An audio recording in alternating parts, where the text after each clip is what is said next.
world record cutthroat trout weighed over 41 pounds, and it came from a place called Pyramid Lake in Nevada. Now, Pyramid is formed by the Truckee River, which flows out of Lake Tahoe through the city of Reno, Nevada, and into the lake. Where does it go from there?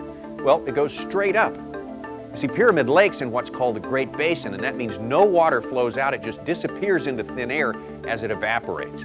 Unfortunately, that record cutthroat was a wild species that's disappeared as well, so that record may stand for many millennia to come. With ESPN Outdoors, I'm Tommy Sanders.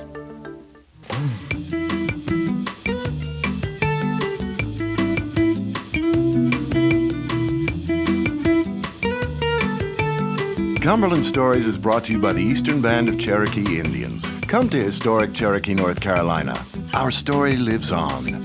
And by the Angler's Edge from Speed Tech, for information you can use. Perhaps the most recognized symbol of the American West is the buffalo. Chronicled in stories and literature, this huge beast holds a special place in the hearts of Americans, and particularly outdoorsmen. But the buffalo, or more properly, the bison, is also a fitting symbol of conservation in this country.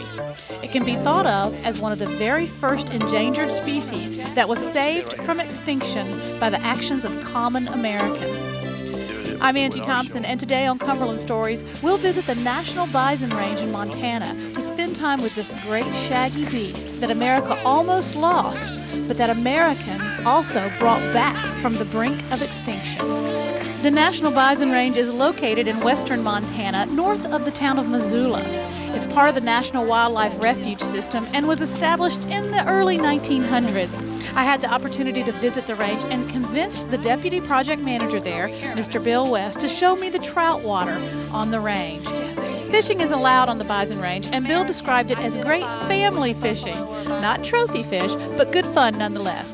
So while forest fires raged just over the hill from where we were, Bill and I managed to coax a few trout from the stream that runs through the range. We're in the Mission Valley, which is a valley within the Rocky Mountains. We're in what would be considered northwest Montana, in the old lake bed of Glacier Lake, Missoula. There are about 80 springs out here, probably 40 that we developed into springs that could produce water for tanks for spreading the bison out so that they don't graze, too close to water all the time. It's a fairly mild climate here. Yeah. We don't have the really harsh winters, so they don't have much winter kill, and they can hold their body weight. Now, we all know the story of the bison and how its populations were nearly decimated. Directly or indirectly, humans trimmed their population to just a few hundred survivors. But the inspiring part of the story is that humans also mounted a massive effort to bring them back. And this effort started with an Indian man named Samuel Walking Coyote. Samuel Walking Coyote's 4 orphaned buffaloes grew into herds eventually bought by 2 Flathead Indians who were also cattle ranchers in Montana. Men named Michael Pablo and Charles Allard, who were also bison conservationists constantly searching for live buffalo, which were pretty rare in those days. These herds grew to 700 animals that were sold to the Canadian government years later, when ironically the American government wouldn't buy them. But some of this herd had earlier been sold to a conservation-minded family in Montana by the name of Conrad. And the Conrad family eventually sold some of that herd to the American Bison Society. And in about 1909, these buffalo were brought to the Bison Range. So now, descendants of the 4 orphaned buffaloes that Samuel Walking Coyote brought into the area years earlier were scattered all across North America and became the foundation stock of many of the herds that are still around today. The National Bison Refuge holds the distinction of being the very first national wildlife refuge where the government actually purchased land for the express purpose of conservation. But the odd part of the story is that while they purchased land for the bison to live on, they were reluctant to actually purchase bison. Kind of hard. So would you call a bison big? Is it a game animal? Well, it should be. It should be considered wildlife at all, never livestock. Right.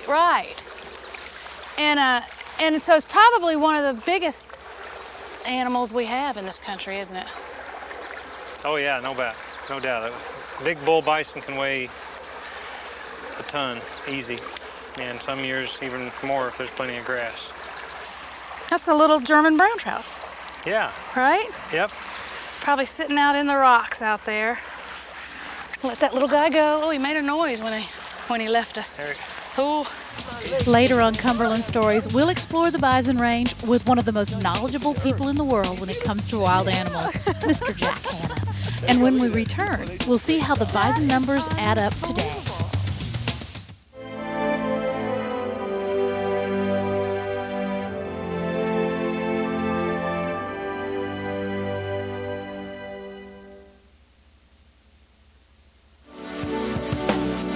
Cumberland Stories is visiting the National Bison Range in Montana today. And you may be curious as to which name is correct, buffalo or bison. Well, true buffalo live in Asia and Africa. The huge mammals that we have in this country are actually called bison. The custom of calling them bison may have come from the French trappers who first explored the West, who called them le boeuf, which is French for oxen or cattle.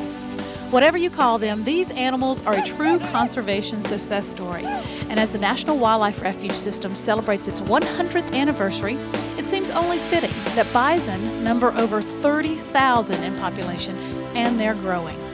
On the National Bison Range alone, there are over 450 bison in the herd, and their populations continue to grow at such a steady pace that herd reduction is necessary to keep their numbers in balance with the range that can sustain them. This is accomplished in the fall with the annual Bison Roundup, an event that seems like it may have come right out of the American West of 100 years ago. Dave Weisman is the manager of the Bison Range. Oh yeah, the bison were so close to being extinct, it was surprising. You know, the few private herds that were out there were dwindling, some of them being sold, and you know, there were basically, you know, no public herds except for the one in Yellowstone. And the Yellowstone herd was in significant trouble too. You know, so, you know, at the turn of the century was the time to act to prevent bison. And fortunately, you know, between the National Wildlife Refuges, which are about a half a dozen National Wildlife Refuges that have bison, you know, and then some of the other public herds, state and federal, you know, have basically prevented them from going extinct as wildlife. You know, but the purpose of the federal herds is to maintain them as wild animals. And some of the animals that leave here have gone to state herds in Utah, Kansas, Nebraska, other parts of the country. Animals that have left here have benefited to other National Wildlife Refuges. One in Iowa, we helped put bison on another refuge in Iowa in the last few years. And Native American tribes have tremendous opportunities, you know, on their lands, you know, for wild bison herds. There are more than 36,000 volunteers in the National Wildlife Refuge System who contribute more than 1.4 million hours of service, and that is valued at over $16.5 million. So you can see where that's really important. This kind of support enables the National Wildlife Refuge System to remain the greatest network of lands dedicated to conservation in the entire world. And the Bison Range has its own volunteers that are ever willing to pitch in, even when the work is dangerous. Rachel Sykes is one of them. It's kind of been my backyard, and started out with the programs that they had for the younger kids and just volunteering on different things and working through their youth programs. And then I always liked to ride horses, and so they let me ride a couple times, and that's progressed into riding more and more until eventually I've been able to ride with them in the Roundup also. It comes from anything from helping to band geese and to riding on the range and at Roundup, and the programs that they have for the youth, and boy, just a lot of different things. They've done some research projects here, and I've volunteered and worked with that. Definitely my favorite part is the Roundup and the riding,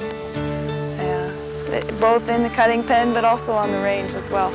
The Roundup and volunteering throughout the years has been is always a high point of my summers and falls, and I know that there are many refuges throughout the lower states and many opportunities for people to get involved wherever they're at and to really learn and provide a service to the country by helping out where they can and how they can.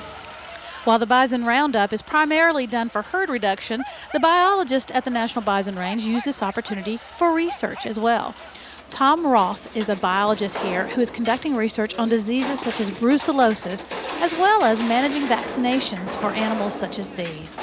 There's two aspects of what we're doing here that are really important.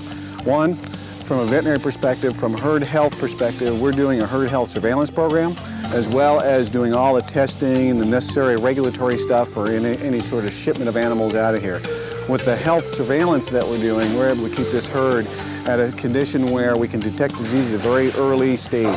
But number two, more important, this refuge is part of a national complex. The Fish and Wildlife Service as an agency is involved with the Greater Yellowstone Interagency Brucellosis Committee. We have a major controversy and debate on brucellosis in the Yellowstone ecosystem in bison and in elk. And this refuge gives us the opportunity to use facilities and animals to conduct research that applies to this national issue. We've done a lot of studies here already on vaccine deliverability, on vaccine safety, and we're starting a new project. We're working these pens here, looking at developing an oral vaccine, again, for brucellosis, which this herd does not have. The centennial celebration of the National Wildlife Refuge System has created opportunities for many people to get involved. For instance, Kim Murphy. He's an executive vice president of the Walt Disney Company, and he's on the Centennial Commission. During this 100th anniversary of the wildlife refuges, one thing that will happen is literally millions of Americans are going to become aware of the refuge system, because they really are America's best kept secret. I mean, I really had no idea just how amazingly diverse the refuge system is. But aside from the fact that they're beautiful places and they have a lot of remarkable animals, one of the most significant aspects of the refuge system is that they allow scientists to study these animals, study their ways of life, study what helps sustain them. And not only that, they work with the local ranchers and the local landowners and create partnerships. So what occurs here on the refuge system can be translated to other lands, other areas of the country, so that the animals don't have to have just the refuge in order to survive. They can survive beautifully and remarkably in some of these privately owned areas of the country. So this anniversary is pretty important for a lot of reasons. I think just that more Americans and people that visit America will be able to visit these refuges and know about them is significant, because it gives us all a greater appreciation for the wildlife and our wild lands. When Cumberland Stories returns, Jack Hanna joins us for an up-close look at a herd on the move. The ground shook just like you read about, and Jack didn't miss the opportunity to experience it. Hold on, you can hear them. It's like the old days. Oh, gosh. They're probably half a mile off. You hear them? Stampede! That's what the Native Americans used to do. That's what the cowboys used to do. You're killing me. Here on the ground. You're killing me. Here, up my dad going here, a piece of grass.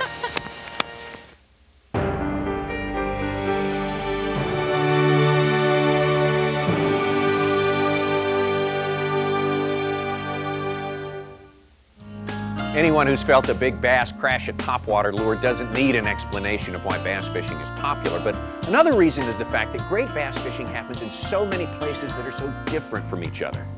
When I think of the best bass fishing I've ever seen, I think of the muddy Mississippi down south, I think of crystal clear Lake Mead in Arizona, I think of a tiny farm pond in East Texas and massive Lake Erie, I think of the cold water in Lake Champlain or the warm water in Lake Okeechobee.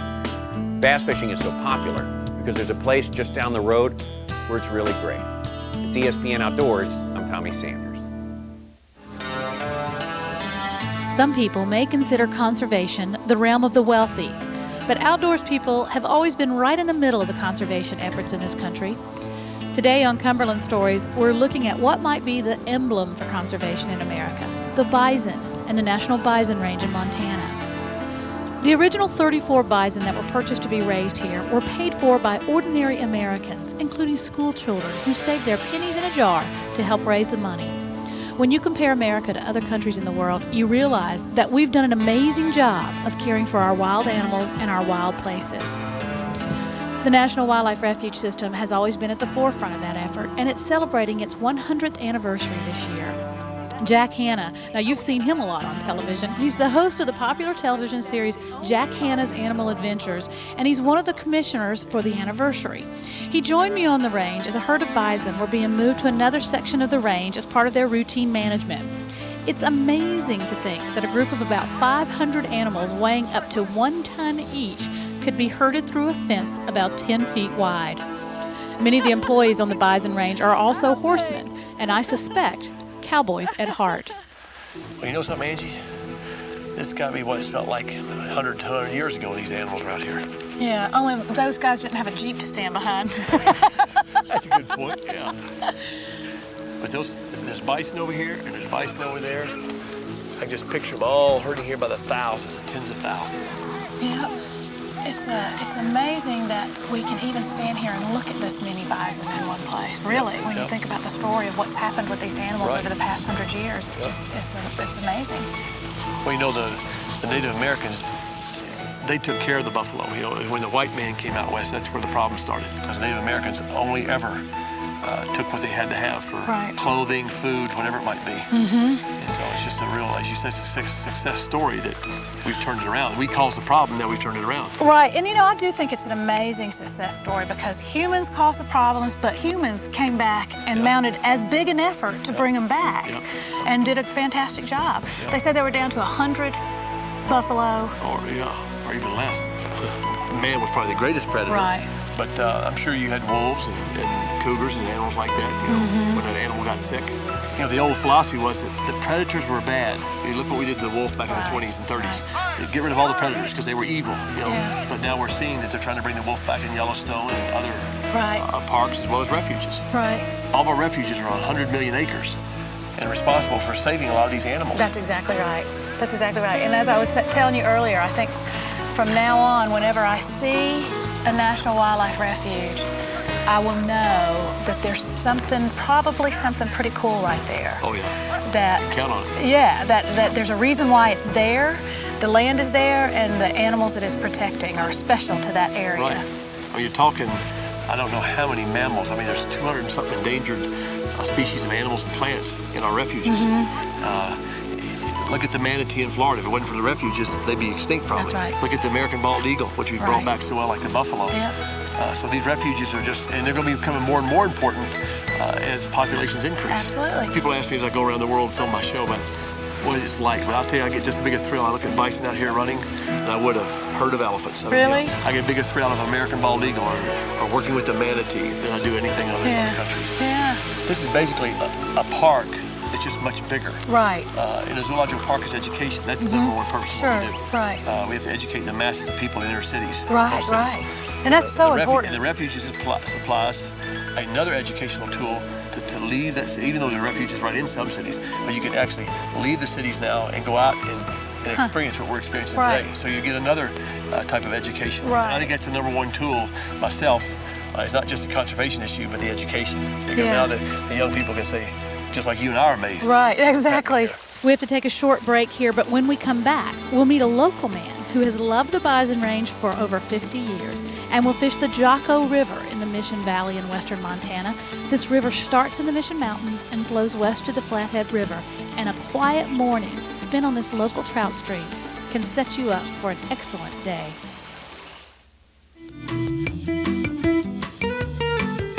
Cumberland Stories has been made possible by the Eastern Band of Cherokee Indians. Come to historic Cherokee, North Carolina. Our story lives on.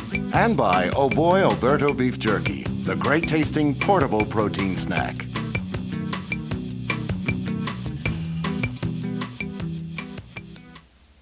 There are over 220 places in this country with the word buffalo in its name. West Virginia has 48 by itself, and there's even one in Florida, which is outside the animal's original range. The bison is entrenched in America's consciousness through myths, folklore, and experience. And at the Bison Range in western Montana, you can take an auto tour that lets you see this great animal in its natural setting. But the Bison Range is also home to many other wild animals, including rainbow and German brown trout, our favorite. The Jocko River flows through the refuge and is a beautiful stream, especially good for what the locals call family fishing. Bob Larson, a local outdoorsman, took me out on the Jocko River for an early morning of fishing and to talk about what the Bison Range means to him. Bob contributes a lot to this community and really to the world with a ranch he runs for troubled children. This is the Pine Haven Christian Children's Ranch. We're just outside of St. Ignatius, Montana, and this was begun 27 years ago. My wife and I have always had a concern for helping children in need. And they bring children to us to clean up, and then they take them to foster homes. So we said, why can't we take this farther And the Lord opened it up for us to have this ranch of 1,120 acres. And we take care of kids from all over the country, Alaska to Florida. Bob understands why Montanans hold the Bison Range near to their hearts and has great insight into why this place is meaningful for all of us. My hat's off to our own government. I'm a flag waver. I believe in America's the greatest country on the face of the earth, and things like this prove it. With one hand, we hurtle satellites into outer space, and with the other hand, we reach out and take an orphan buffalo calf and nurture it back to health. Once an animal is gone from the earth, it's gone forever. With our world of concrete and steel steadily moving outward, it's more important than ever to work to preserve wild places for wild animals. The National Bison Range is something for all Americans to be proud of. And as the National Wildlife Refuge System celebrates its centennial anniversary, we can look at the bison as the beginning of an effort that we can all be part of, preserving the dazzling variety of wild animals in this country so that it will continue to be the best place on earth to live.